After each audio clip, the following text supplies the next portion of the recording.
morning, and thanks for tuning in. I'm Jenna Budell with the WJTS News. A Shoals man is in jail after leading police on a high-speed chase through Martin County. Troopers clocked Anthony Jones going 96 miles per hour in a 55-mile-per-hour zone on US 150 near Boyd Hollow Road on Tuesday. Jones refused to stop and continued speeding onto State Road 550. The pursuit came to an end when Jones stopped near Progress School Road. Jones admitted to speeding and trying to flee. He was booked into the Martin County Security Center and charged with resisting law enforcement and reckless driving. Another successful law enforcement campaign has come to an end in Rockport. Rockport police cracked down on dangerous and impaired drivers during a statewide enforcement campaign last month.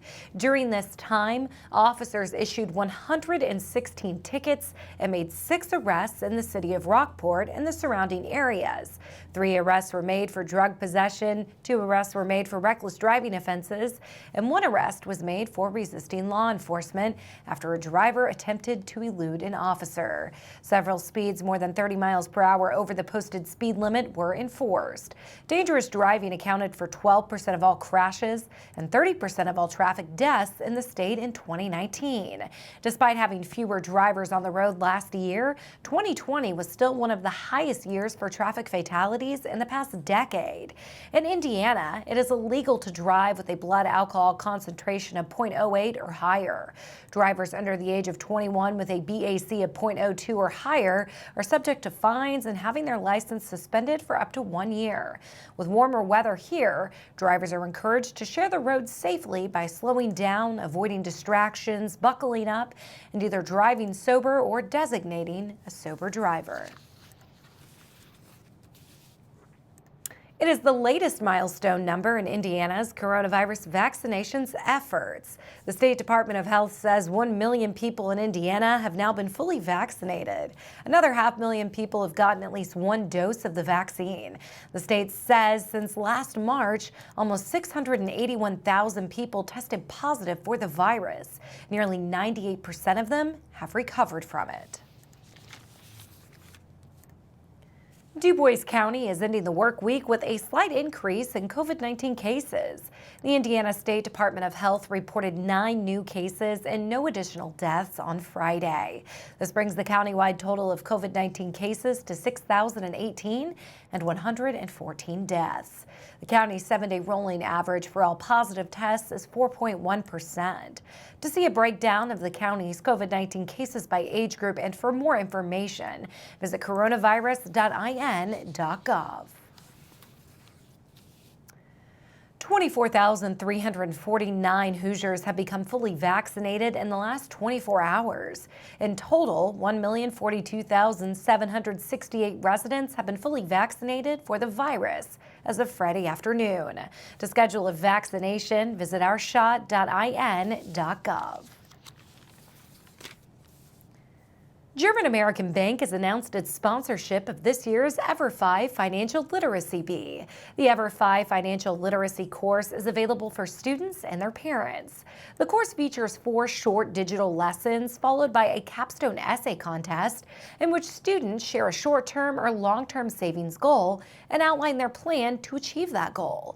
The essay contest is open to high school students. Those submitting an essay have the opportunity to win a college scholarship of up to $10,000. German American Bank will also be awarding an additional $2,000 to winners within its market area. 4 winners will be chosen, 2 in Indiana and 2 in Kentucky. Each winner will receive a $500 savings account. To learn more about the Financial Literacy Bee and how to participate, visit germanamerican.com/financial-bee. Patoka Lake is teaching how to kayak next month. Patoka Lake Interpretive Naturalists will host a kayak lesson for beginners on Saturday, April 17th at 12:30 p.m. During the lesson, participants will get the opportunity to try several different styles of kayaks and paddles. Instructors will also cover the gear needed for a safe trip and the best places to paddle on Patoka Lake. All equipment, including life jackets, will be provided. This event is open to anyone aged 12 and up. Cost for the lesson is $5 per person and space is limited. Advanced registration is required by calling the Patoka Lake Nature Center at 812-685-2447. For more information regarding this program, other interpretive events at Patoka Lake, call the Nature Center at 812-685-2447. Patoka 2000 is getting ready to place summer flowers in the planters along the Patoka River Bridge. The planters are spruced up with live flowers 3 times a year and flags are rotated at various times. Donations are accepted to help maintain the planters and decorative flags on the Patoka River Bridge.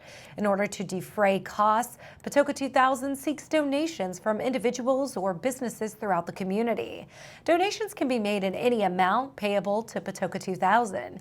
You can specify that it is in honor of someone, in memory of someone, or as a tribute to a cause. An ad will be placed in the Herald around mid-May, listing all of those that donated funds and the people that they would like to have honored or remembered. In addition to the donations, Patoka 2000 is seeking volunteers who could give about 1 hour each week to help keep the planters watered throughout the summer months. If you can help with watering or would like more information on how this is done, contact Nancy Eckerly at 812-482-6866. We have more on the way on 18 WJTS.